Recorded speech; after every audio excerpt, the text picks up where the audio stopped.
نحمدہ و نصلی علی رسولہ الکریم، اما بعد۔ بامعنی لفظ کی دو قسموں میں سے پہلی قسم مفرد اور اس کی اقسام کی وضاحت ہو چکی ہے۔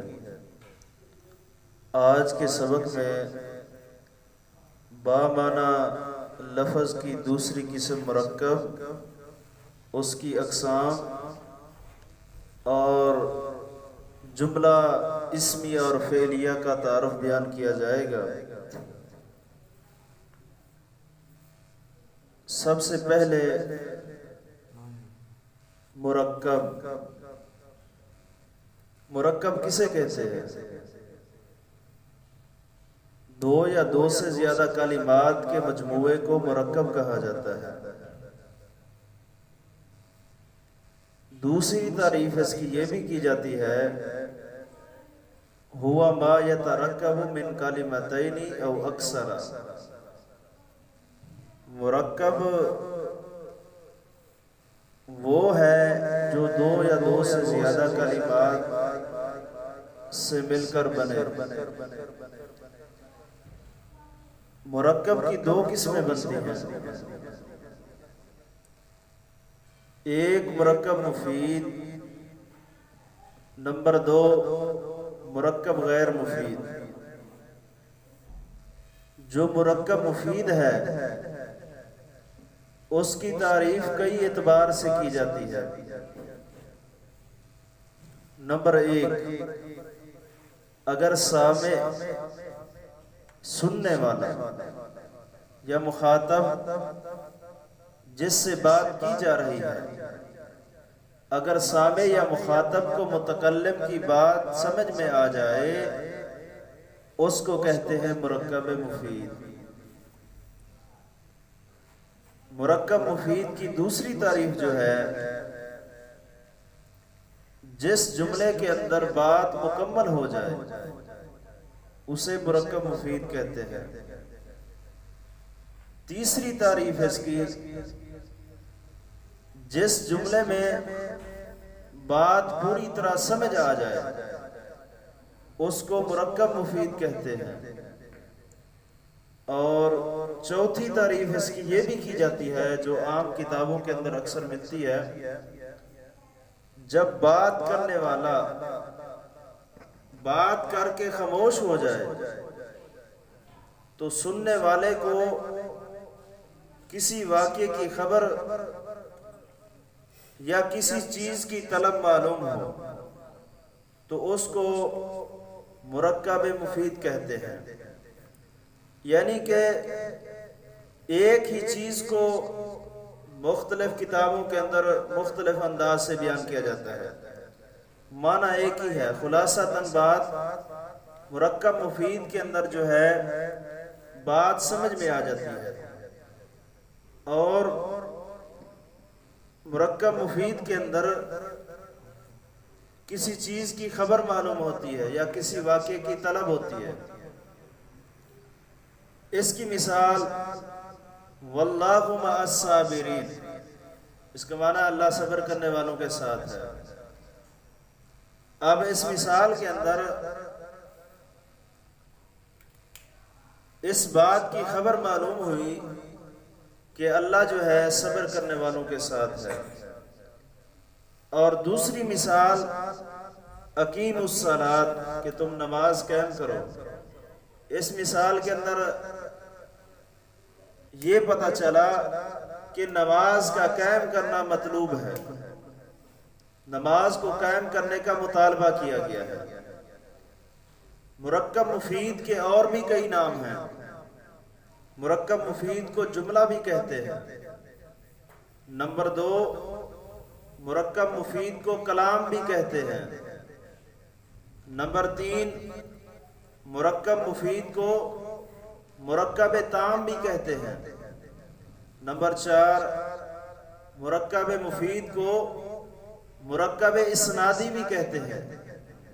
نمبر پانچ، مرکب مفید کو جملہ مفیدہ بھی کہا جاتا ہے۔ اگر کسی کتاب کے اندر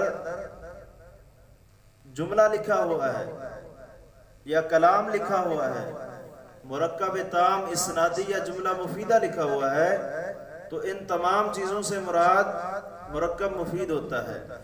جو تعریف مرکب مفید کی ہوگی وہی ان کی ہوگی، تھوڑی کمی بیشی کے ساتھ، مراد ایک ہی چیز ہے۔ اب جملہ یا مرکب مفید اس کی 3 اعتبار سے تقسیم کی جاتی ہے، یعنی کہ دوسرے الفاظ کے اندر جملہ کی مندرجہ ذیل 3 قسمیں بنیں گی، پھر ان میں سے ہر ایک کی آگے وضاحت ہے۔ جملہ کی تقسیم جو ہے 3 اعتبار سے، نمبر 1 ذات کے اعتبار سے، جملہ کی ذات کے اعتبار سے اقسام، نمبر 2 جملہ کی صفات کے اعتبار سے اقسام، نمبر 3 جملہ کی مفہوم کے اعتبار سے اقسام۔ ذات کے اعتبار سے جملہ کی اقسام، ذات کے اعتبار سے جملہ کی 2 قسمیں بنتی ہیں۔ نمبر 1 جملہ اسمیہ، نمبر 2 جملہ فعلیہ۔ آج صرف ہم ذات کے اعتبار سے جو جملہ کی اقسام ہیں ان کا تعارف بیان کریں گے۔ ذات کے اعتبار سے میں نے بتایا جملہ کی 2 قسمیں بنتی ہیں، کون سی؟ جملہ اسمیہ اور جملہ فعلیہ۔ اب جملہ اسمیہ کسے کہتے ہیں؟ جملہ اسمیہ کی تعریف کیا ہے؟ اس کے 2 جز ہوتے ہیں۔ پہلی بات، جملہ اسمیہ کے 2 جز ہوتے ہیں۔ پہلے جز کو مبتدا کہتے ہیں، دوسرے جز کو خبر کہتے ہیں۔ اب جملہ اسمیہ کی تعریف، اس کی تعریف بھی کئی اعتبار سے سمجھی جا سکتی ہے۔ نمبر 1 وہ جملہ، جملہ اسمیہ سے مراد وہ جملہ ہے جس کا پہلا جز، جس کا پہلا جز، جس کا پہلا رکن، جس کا پہلا حصہ اسم ہو اور دوسرا جز خواہ اسم ہو یا فعل ہو۔ بعض کتابوں کے اندر جملہ اسمیہ کی تعریف کرتے ہوئے لکھا ہوتا ہے جس کا پہلا جز اسم ہو، دوسرا خواہ اسم ہو یا فعل۔ بعض کتابوں کے اندر یہ لکھا ہوتا ہے جملہ اسمیہ سے مراد وہ جملہ جس کا پہلا رکن اسم ہو، دوسرا خواہ اسم ہو یا فعل۔ اور بعض کتابوں کے اندر تعریف کرتے ہوئے یہ لکھا ہوتا ہے کہ جملہ اسمیہ سے مراد وہ جملہ جس کا پہلا حصہ اسم ہو، دوسرا حصہ اسم ہو یا فعل۔ اسی لیے میں نے تعریف کے اندر 3 الفاظ ذکر کیے، جس کا پہلا جز، جس کا پہلا حصہ یا رکن اسم ہو، دوسرا حصہ، دوسرا جز یا دوسرا رکن خواہ اسم ہو یا فعل۔ اس کی مثال واللہ علیم، واللہ علیم، اس مثال کے اندر لفظ اللہ مبتدا ہے، اسم ہے۔ لفظ اللہ کیا ہے؟ اسم ہے۔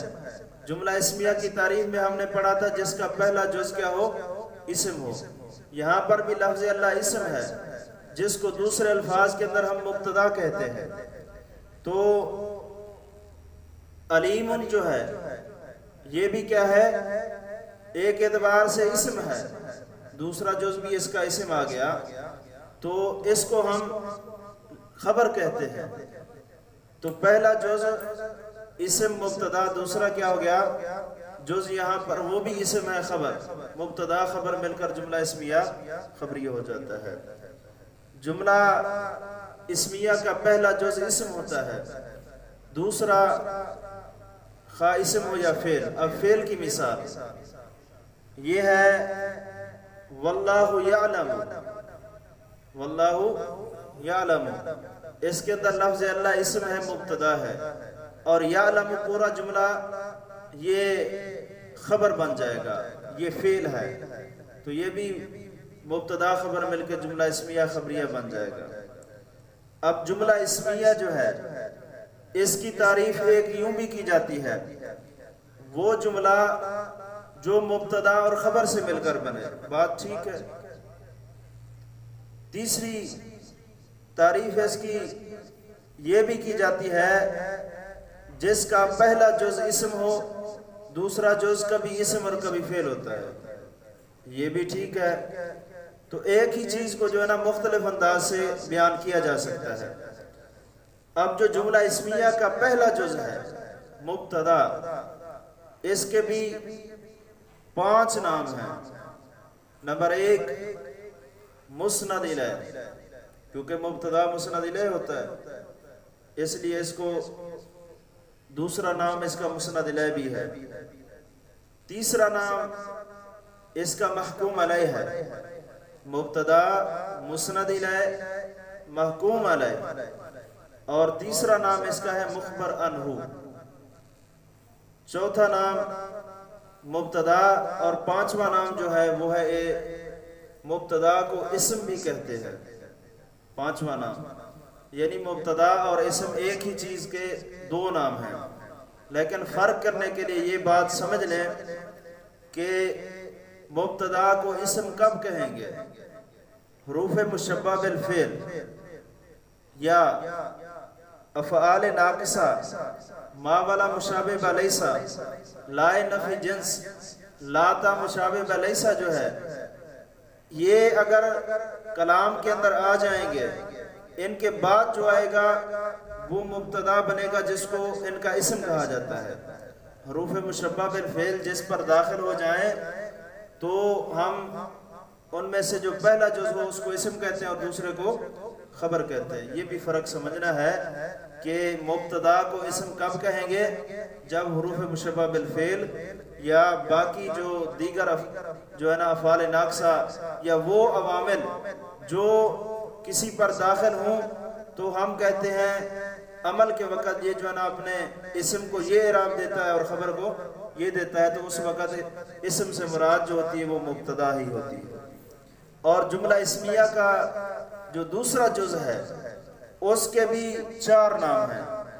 خبر کو مسند بھی کہتے ہیں، خبر کو مسند بھی کہتے ہیں، محکوم بھی کہتے ہیں، نمبر 3 مخبر بھی کہتے ہیں، اور نمبر 4 جو مشہور نام ہے اس کا خبر بھی کہتے ہیں۔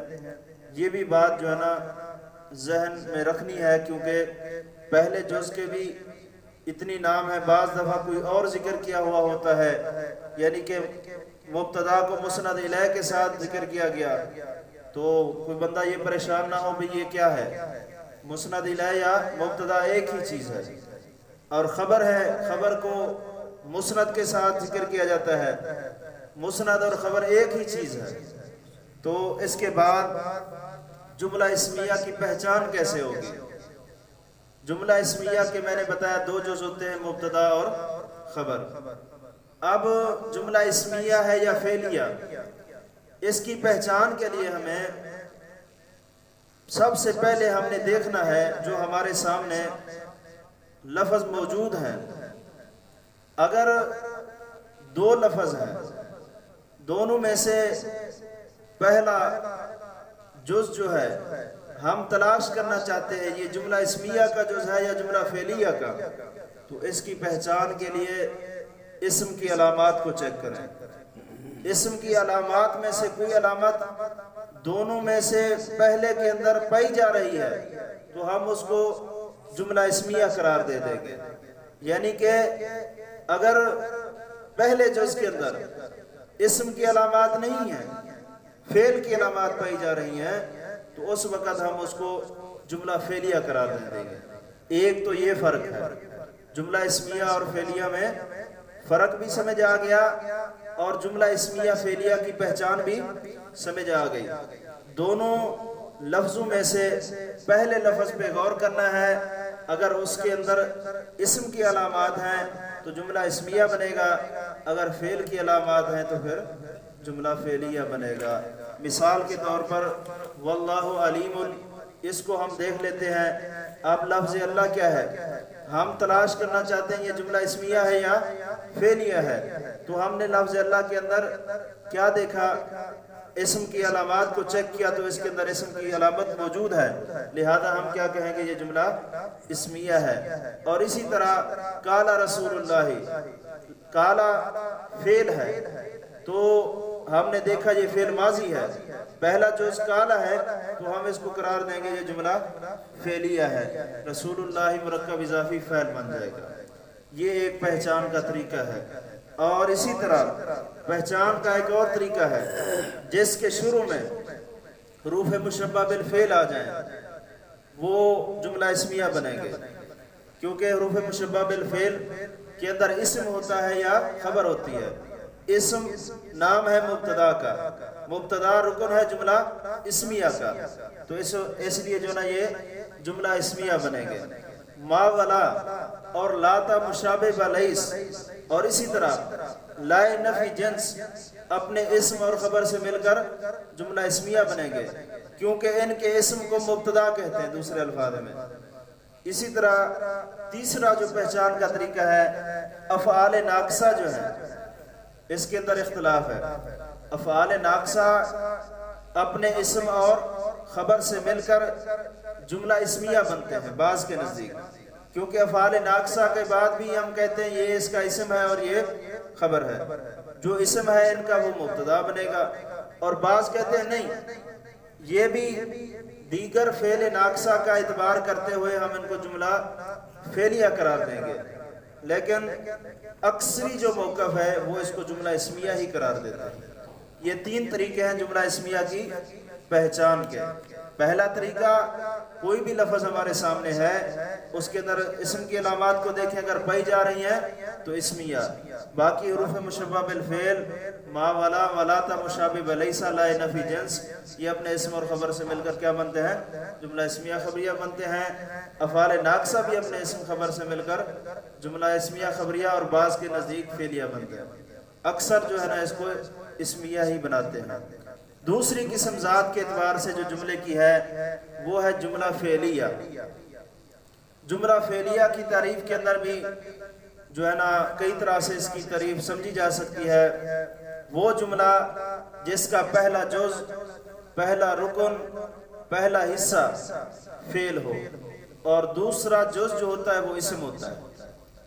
یہاں پر دوسرا جز اسم اور فعل ہو یہ نہیں کہہ سکتے، یہاں پر جملہ فعلیہ کا دوسرا جز ہمیشہ اسم ہوگا، کیونکہ جملہ بنتا ہے مسند مسند الیہ سے، فعل مسند ہوتا ہے، مسند الیہ نہیں ہوتا، اسی لیے مسند کے ساتھ مسند الیہ آئے گا تو جملہ بنے گا۔ دوسری تعریف اس کی یہ بھی کی جاتی ہے، جملہ فعلیہ سے مراد وہ جملہ ہے جو فعل، فاعل یا نائب الفاعل سے مل کر بنے۔ اس کو جو ہے نا کیونکہ بعض دفعہ فعل فعل کے اوپر جو ہے نا جملہ بن جاتا ہے، بعض دفعہ مفعول کی بھی ضرورت ہوتی ہے، اور جو فعل ہوتا ہے پہلا جز اس کا مسند ہوتا ہے، دوسرا مسند الیہ ہوتا ہے، اسی مسند الیہ کو فعل یا نائب الفعل کہتے ہیں۔ جیسے قد افلح المؤمنون، یہ مثال ہے، قد افلح المؤمنون۔ اب میں نے کہا تھا جملہ اسمیہ یا فعلیہ کی پہچان کے لیے کس کو دیکھا جائے گا، علامات اسم یا فعل کو۔ اب افلح یہ فعل ہے، ہمیں کیسے پتہ چلا، شروع کے اندر کیا آ گیا، قد آ گیا، کس کی علامت ہے، فعل کی علامت ہے۔ جو فعل کی علامت پائی جا رہی ہے ہمیں پتہ چل گیا یہ افلح فعل ہے، فعل ماضی ہے، اور فعل کو مسند کہتے ہیں۔ المؤمنون جو ہے اس کے اندر فاعل ہے، اس کو مسند الیہ کہتے ہیں۔ اور اسی طرح فعل مجہول کی مثال ہنالک ابتلی المؤمنون، یہاں پر جو ہے نا ابتلیہ فعل مجہول ہے، المؤمنون جو ہے یہ اس کا نائب الفاعل ہے، ابتلیہ مسند اور المؤمنون جو ہے وہ مسند الیہ بن جائے گا۔ اسی طرح جملہ فعلیہ کے پہلے جز کے 4 نام ہیں، جملہ فعلیہ کے پہلے جز کے کتنی نام ہیں، 4۔ نمبر 1 فعل، نمبر 2 مسند، نمبر 3 مخبر بہی، نمبر 4 جو ہے محکوم بہی۔ جو جملہ فعلیہ کا دوسرا جز ہوتا ہے اس کے بھی 4 نام ہیں۔ نمبر 1 فاعل یا نائب الفاعل، نمبر 2 مسند الیہ، نمبر 3 محکوم علیہ، نمبر 4 مخبر عنہ۔ یہ مختلف کتابوں کے اندر یہ نام ذکر ہوتے ہیں جن سے مراد ایک ہی چیز ہوتی ہے۔ اب جملہ اسمیہ اور جملہ فعلیہ کے اندر کیا فرق ہے؟ اسمیہ فعلیہ کی پہچان تو میں نے بتا دی، ان میں فرق کیا ہے؟ جملہ اسمیہ کے اندر دوام ہوتا ہے، استمرار ہوتا ہے، ثبوت ہوتا ہے، اور جملہ فعلیہ کے اندر تجدد ہوتا ہے، حدوث ہوتا ہے۔ یہ دونوں کے درمیان فرق ہے۔ اب جملہ اسمیہ، جملہ فعلیہ، ان دونوں کا تعارف اور ان کی پہچان کا طریقہ ہم نے اختصار کے ساتھ بیان کیا۔ اگلے سبق کے اندر ہم جو ہے نا جملہ کی دوسری قسم جو ہے مفہوم کے اعتبار سے اور اسی طرح صفات کے اعتبار سے ان کو بیان کریں گے۔